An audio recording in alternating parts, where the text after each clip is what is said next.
Well, thank you so much, Jeff. It's just great to be here, and it's wonderful to be actually in such a packed house. I appreciate that. Thanks to the Greater Sudbury Chamber for inviting me to bring you some remarks today, and I'm really excited about doing that. And my congratulations as well. I understand that at the AGM for the Ontario Chamber, you won one of their 2 advocacy awards for doing some rather impressive work related to the deregulation of store hours here in Sudbury, so congratulations on that as well. I do want to acknowledge, well, I mean, let me just speak to Mark. Thank you so much for saying that, Mark. And obviously we worked hard recognizing how important certainty is in the mining sector in particular in terms of making decisions on investments, and appreciate you thanking me, but that's where I think you need to also recognize our MVP, Glenn Tebow, my colleague. We all fought hard for this, Glenn, and all our northern colleagues, but we recognize this was something else, and we're very grateful to the Premier and to the Minister of Finance for making this happen, because it does make a huge difference. So, but it's great to be here with my good friend and colleague, Glenn Tebow. It makes a real difference having a member of government here in Sudbury, and we're working tremendously close together. Mayor Baker, as always, tremendous to see you, and great to work with you.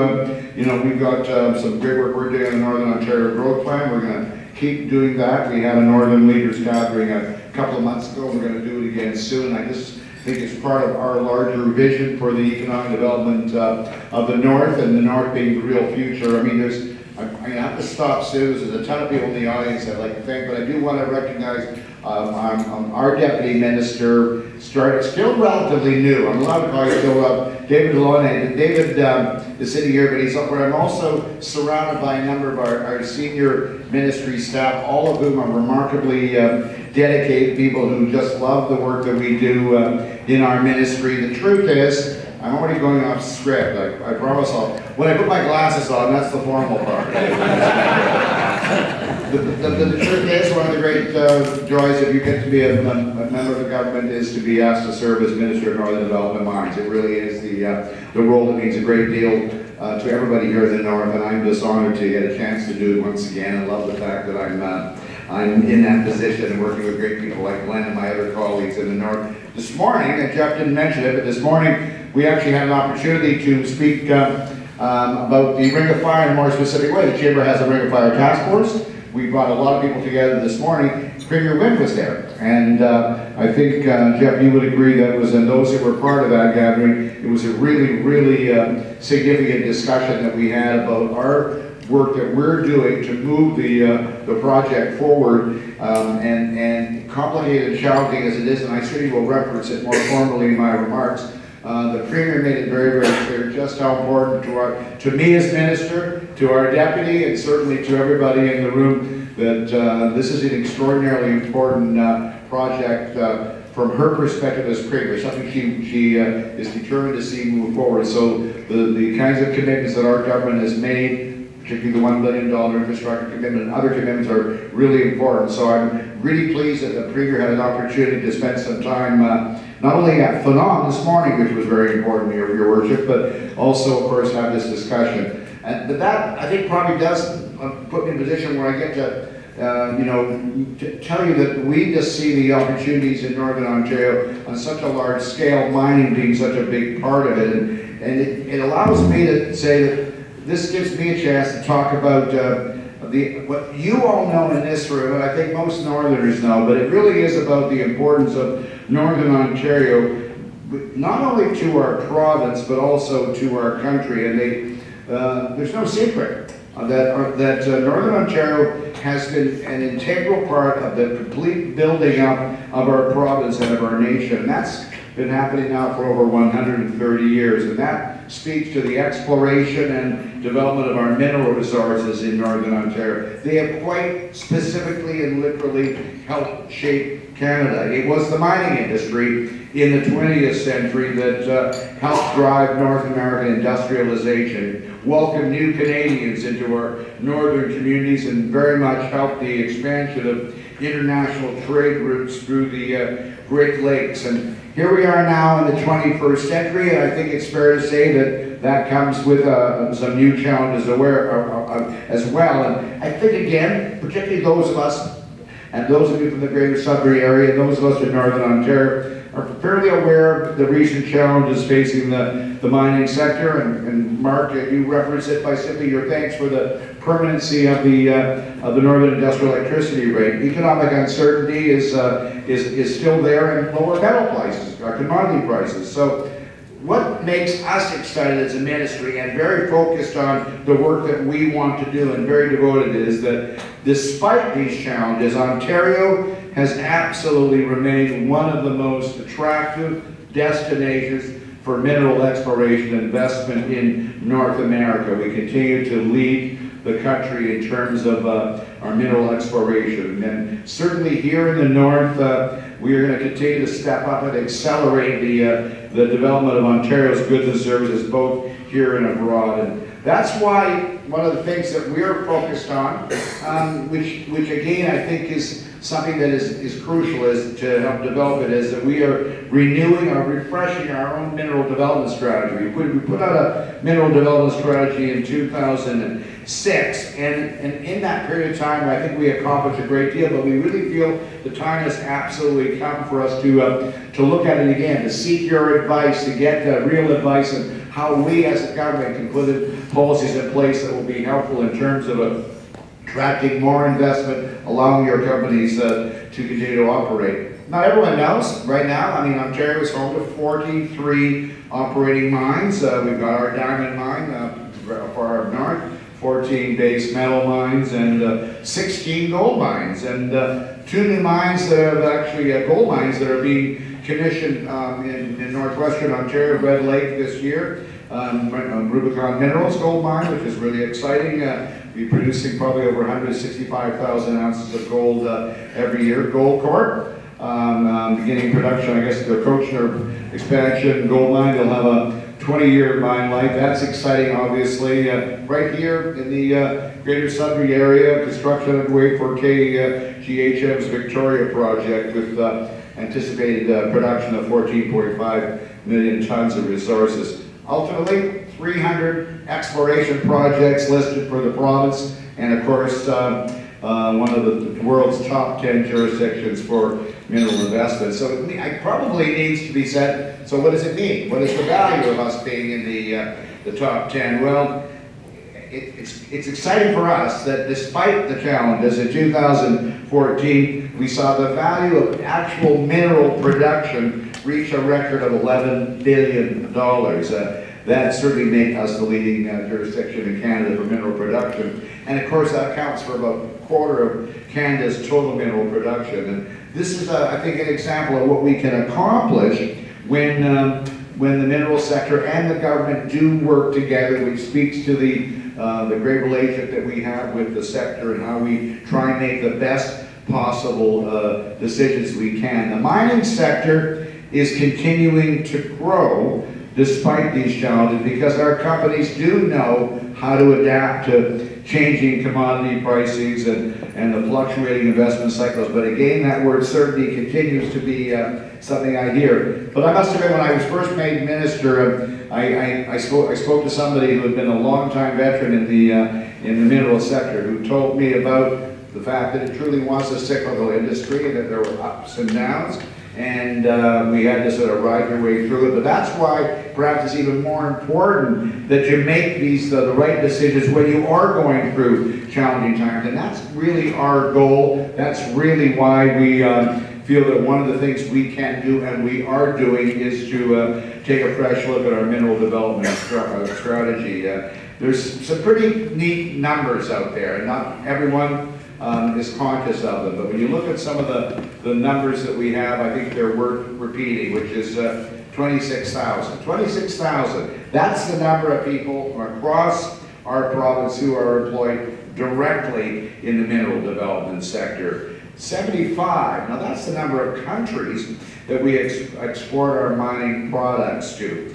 The one that I always get excited about is the mining supply and services sector, which in and of itself employs over 50,000 people, but as a $6.6 billion industry, it's just remarkable and growing, and the vast majority of that is happening in Northern Ontario. So what we have is a sector, the mineral development sector, that is a force to be reckoned with. And you know, when you are in an industry where we account for over 25% of the mining jobs in Canada, certainly the highest, the private sector employer of Aboriginal people by the largest margin, we are doing some things absolutely right. So from our perspective, that means that the time has never been more right to approach the province's mineral development strategy with a fresh perspective, with aggressive new eyes, and we're working hard on that updated strategy. We want to ensure that we provide industry with the tools, with the resources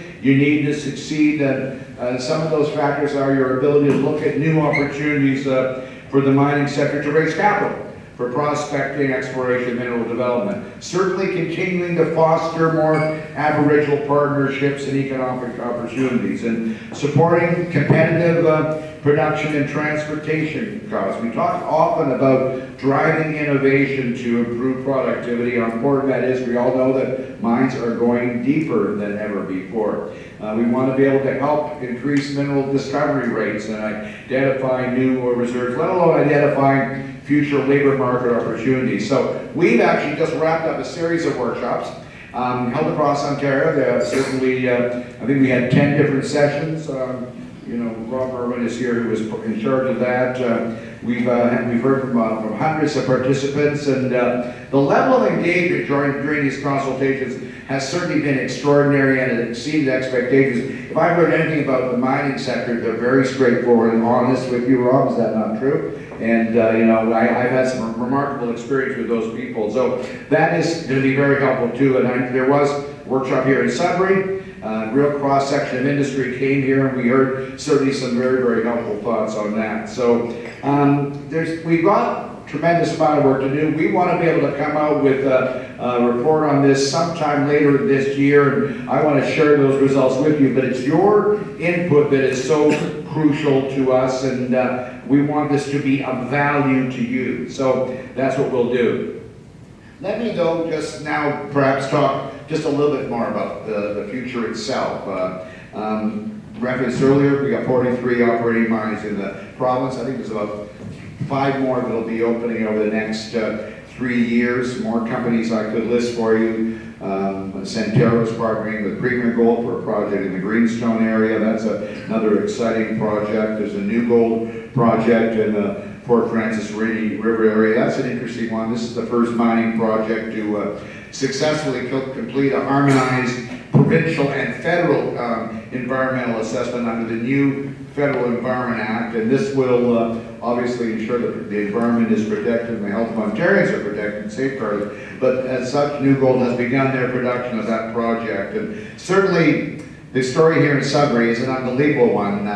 I recall February 21st of last year, I was here for the opening of Valley's Totten mine. It was an amazing, exciting day. It's always remarkable to be here for the opening of a new mine. They don't happen as often as we want them to, but they happen, and when they do, is it ever exciting, and that was terrific. So this helped us make the argument very much that we are continuing to grow. And although there is a large story to tell about the mineral development sector, I know that there's always great interest related to the Ring of Fire, and that's probably one of the best examples of where our real potential is in terms of a much larger project. The Ring of Fire, sort of 5,200 square kilometers of crescent shape, comparable in size, I guess, to the Sudbury Basin. I mean, this is going to be an exciting project. I must admit that when I talk about the Ring of Fire, some people reference it in terms of the Alberta oil sands. I don't. I reference it in terms of the fact that this is maybe the biggest discovery in terms of a metal find, not just chromite, but chromite being one of the key elements since the discovery of nickel in the Sudbury Basin. So this is tremendous potential here for this project, and creating thousands of jobs, significantly strengthening Ontario's and Canada's economy for years to come. Lots of challenges, lots of opportunities, infrastructure needs, policy development. There are regulatory considerations.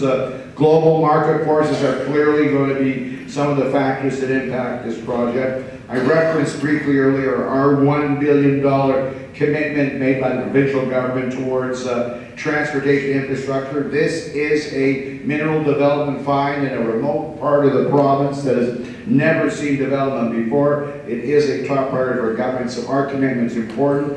I think it's fair to say, and we've said it before and we'll say it again, we believe it should also be a top priority for the federal government, which is why we will continue to encourage them to match our $1 billion commitment. But I'm continuing to work closely with Minister Rickford, the Minister of Natural Resources, and we're going to work as hard as we can to see whatever support we can. But we're not going to stand by. We're not going to wait by. We're not going to wait for the federal government to come to the table or make their funding commitment. We're committed to our $1 billion. But there's no doubt, from my perspective, and I suspect you all agree, this is a project that's very much of national significance. It's an opportunity for us to truly open up the north, to work with our Aboriginal partners in our communities in a way that we never have before, and by doing it in a smart and a sustainable and a collaborative way. Those are words, but they're important words because we need to, in essence, get this right, and that's what we are determined to do. That's what Premier Wynne is determined to do, and I think she expressed that very well at our session this morning.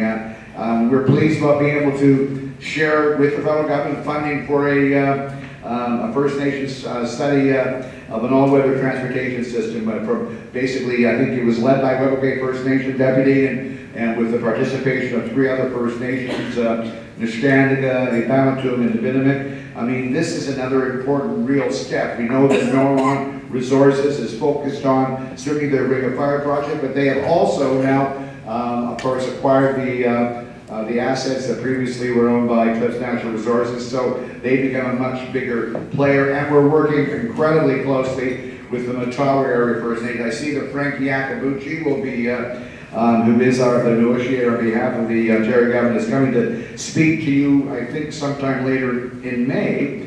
He's an extraordinary man, retired Ontario Federal Supreme Court Justice, and certainly we are privileged to work with him, and the deputy knows him extremely well, and I'm just honored to have had a chance to work with him. He's working alongside Bob Ray, representing the First Nation. This is incredibly important. It is historic, and we've reached this framework agreement. Now we need to get to the next step, and we are certainly laying the groundwork to make that happen. Certainly when I look around this room, I am conscious that many of you have a whole bunch of ideas and some thoughts and some very thoughtful comments related to the future of the mineral development sector. I think you all understand the value of our shared resources and the potential it has to shape the world, particularly in terms of the economic perspective. I truly believe in an absolutely profound way that the opportunity for the future of this province lies in Northern Ontario. I spoke earlier about the Northern Ontario Growth Plan. We're determined to move forward on that.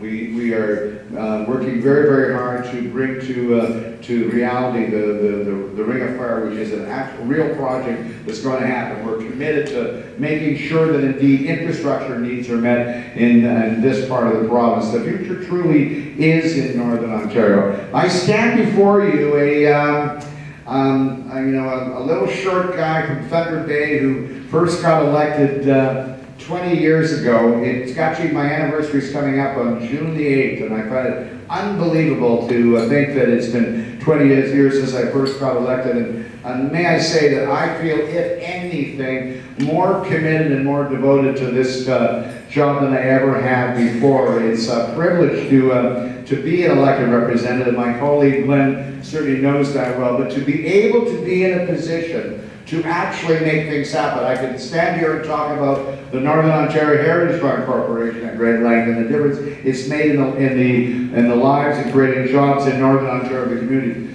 But to have the privilege of being in a position where you can truly make a difference, where you have the support of a visionary leader like Kathleen Wynne and the support of all your colleagues across the North, when you develop the relationships that I've been able to develop with my good friends here in Greater Sudbury, let alone all across Northern Ontario, I can only tell you that I am filled with real excitement and passion and a belief that certainly the best is yet to come. Thank you so very much. Merci beaucoup.